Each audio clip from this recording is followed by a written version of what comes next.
afternoon, or wherever you are watching us from. Today, we shall be discussing family law. We want to know what family law entails because family is the bedrock of the society. Everybody is a product of a particular family. So, on that strength, we want to start with what marriage is because marriage is certainly the epicenter of family life. Now, marriage usually is in different forms. So we want to talk about statutory marriage first. For statutory marriage is known as the English law marriage and is divided into two. The first one is what I refer to as church wedding or white wedding. Some people call it white wedding, some people call it church wedding. Now, it is expected to be celebrated in a specific church, whereas they give them the certificate that they have actually celebrated. The church must be well registered, and at the same time, the priest that will be there must also be a priest that is recognized by that church. So, if it is registered and the church has already been certified, then the marriage is deemed complete as an English law marriage. Now, the second one, still under statutory, is the court wedding or the registry wedding.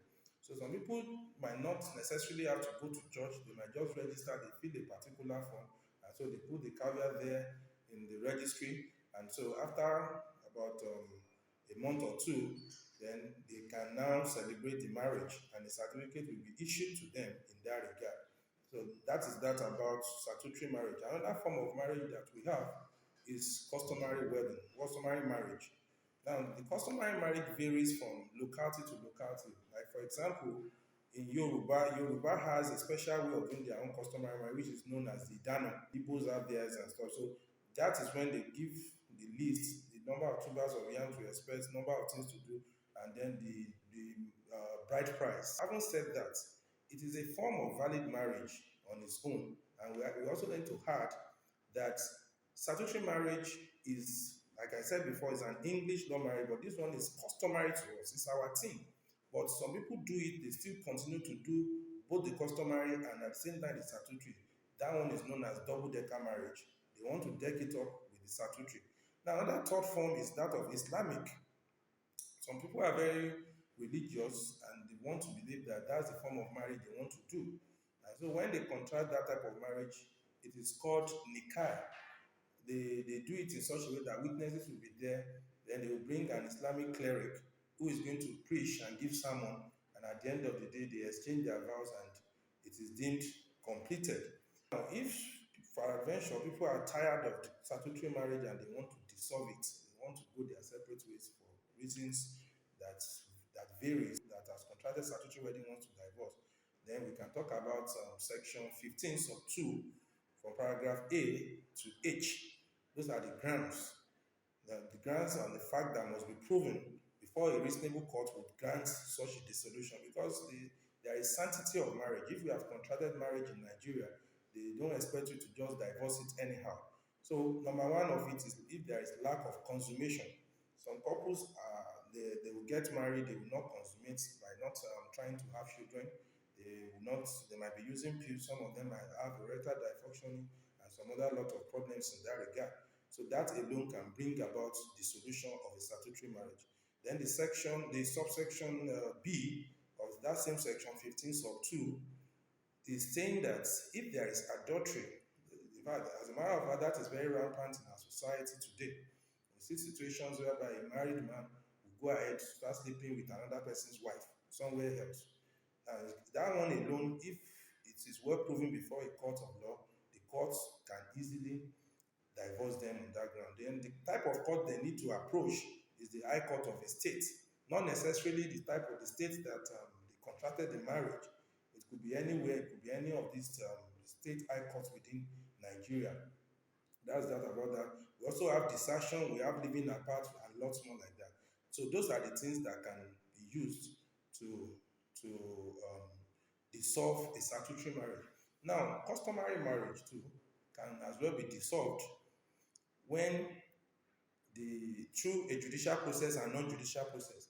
Now, the judicial process is when they go to court, and the court they will go to is customary court because because they were joined together under customary law. They go to customary court, whereby the judge then will evaluate the evidence and the reason why they intend to dissolve such marriage.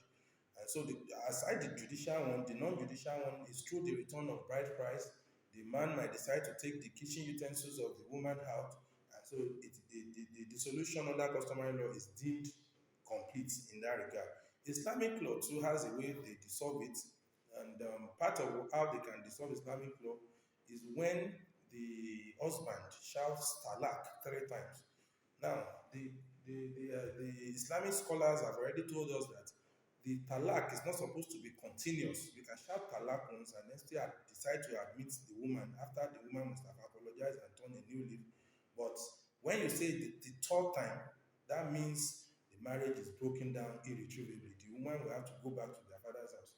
And so the husband will be able to move ahead with it. So when there is dissolution, it affects the children of that marriage the most. We are interested to know about their welfare, with the welfareism of those children.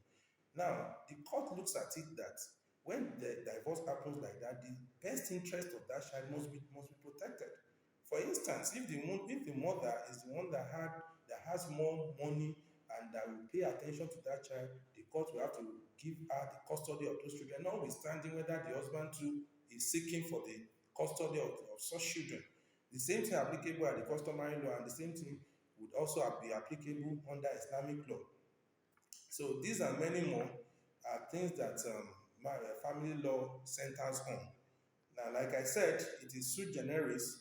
The law that guides the family is this Marriage Act and Matrimonial Causes Act. And so anything aside this law, then that means it is not in tandem with the law, and such would be a nullity. So that is why marriage procedure in Nigeria has a special type of arrangement. It is also important to talk about settlement. There is a way that the husband can still settle the wife. Before even this marriage that we are talking about, they are expected that the lawyers that will bring this matter to court should have tried to settle it for them. And if invariably he fails to settle it, the court will also do justice to it. Now, it is important to say this: when husband and wife buy property together, they use Mr. and Mrs., forgetting that another person could also be a Mrs. to that person, to that same man. So it is better to use Mr. and Mrs., then the first name of the woman should be added before that of the surname, so that they will know that this is a joint property. Because usually we have issues when they want to distribute, when they want to share property between the husband and the wife in cases of divorce. And so until they realize that it is very, very important and germane to always have this type of settlement. And then if invariably there is a solution and the children are in the custody of the woman, the man needs to pay alimony, to be sending money to the wife for the maintenance of the wife and the children. And so it should also make room for where they are going to stay and all of those things. So those are the things that also needs to be put in place